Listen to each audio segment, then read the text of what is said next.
Welcome, I'm Rabbi Phil Bressler of Beit Am in Corvallis, Oregon. This is the daily summary video for the Kitzur Shulchan Aruch Yomi Daily Halakha Learning Project, covering the passage from Sivan 147, Seif 1, to Sivan 148, Seif 4. You can find links to the Hebrew and English text of this passage and to the calendar of upcoming passages in this video's description.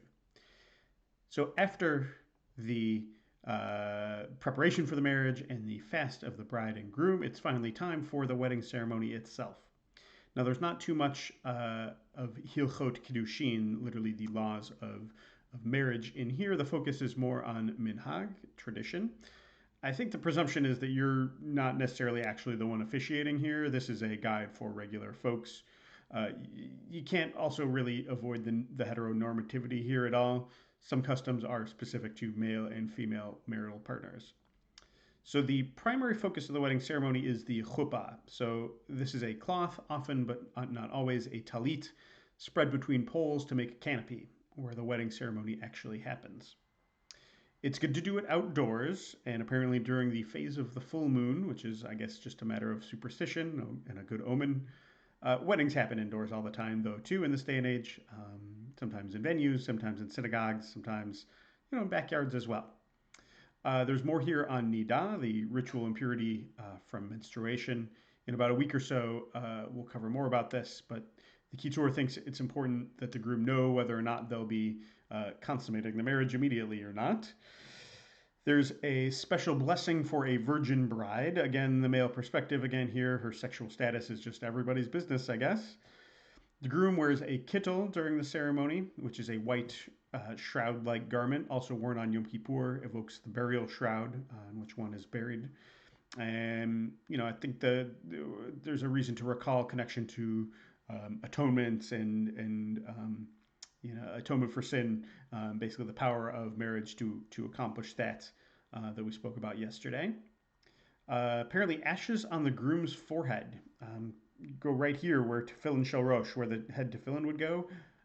I've never heard of this custom, and there's no explanation here, so I can't tell you any more about that.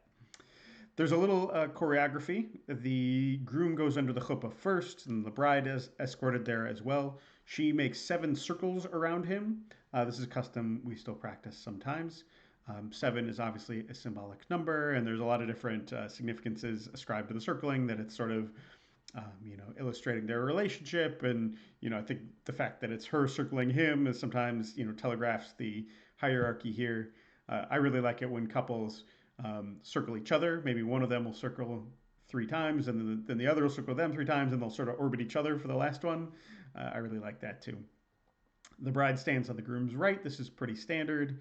And it sounds like, according to the Kitzur, the officiant stands to their side as well, not necessarily in front facing them, which is how I've always addressed wedding couples. That's not what I've seen done. Probably a change maybe, to have the officiant face the couple and the assembled crowd, maybe to imitate sort of secular American custom. So after the ceremony is what's called yichud. So we're jumping after the ceremony is already over. Woohoo, they're married. The first thing a couple does is called yichud. It's seclusion, aloneness. And there's a halachic reason for it. The marriage isn't considered really complete until the couple has been intimate with each other. It doesn't necessarily mean sex, but it's sort of presumed like they could have sex if they wanted to. That's sort of the essence of seclusion or intimacy. So a private room is set aside for them and kind of stands in for their house. They go and they spend at least a little while there together alone. And I really like it as a ritual that enhances the wedding experience, because it's pretty likely that the couple has been spending months and months and months planning, preparing, and working to put this event together, and they've been greeting guests and taking care of all sorts of things. And Yichud right afterwards is a reminder, right after the big culminating moment, of what it's really all about, which is the two of them together.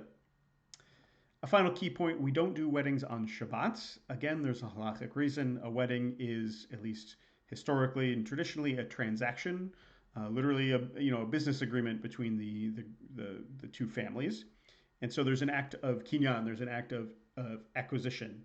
Now, of course, isn't how we frame marriage at all anymore, but we don't do business on Shabbat. So that's, grounds number 1 for no weddings on Shabbat. A more contemporary explanation, which we've also recently touched on, is basically we just don't we don't combine our simchas. Shabbat deserves its own due, and so does this wedding, and so we don't want to combine the two together. That's all for today. As always, our learning is dedicated to Rabbi Shlomo Gansfried, the author of the Kitzur, and the historic Jewish community of Uzhhorod, Ukraine. See you tomorrow.